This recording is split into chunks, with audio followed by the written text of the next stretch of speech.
তাহলে গো হত্যা বন্ধ করলে বিজেপির কি লাভ জানেন?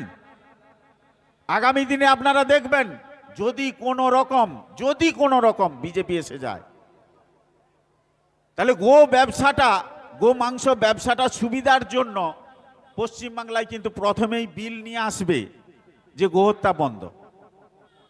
আপনারা সবাই জানেন, সংসদে দাঁড়িয়ে ওআইসি বারবার চিৎকার করে বলতেন, গরু যদি আপনাদের মাথা হয়, সংসদে বিল নিয়ে আসুন। সেই ক্ষমতাটা আপনাদের হবে নি। কেন না, আপনারা কসাই চালাচ্ছেন, যে আপনারা বিফ এক্সপোর্ট কোম্পানিগুলো চালাচ্ছেন। পৃথিবীর মধ্যে সবচেয়ে বেশি বিফ এক্সপোর্ট হয় ভারতবর্ষ থেকে, আপনারা জানেন। ব্রাজিল আছে, অস্ট্রেলিয়া আছে। তো এই দ্বিচারিতাটা কিন্তু বিজেপি করে আসছে।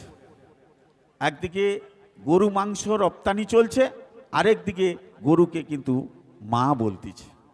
এই দ্বিচারিতাটা আমরা পশ্চিমবাংলার মানুষ, বহু মানুষ যারা বুদ্ধিজীবী হিন্দু মানুষ আছেন, হিন্দু সম্প্রদায়ের মানুষ আছেন, তিনারা বুঝেছেন।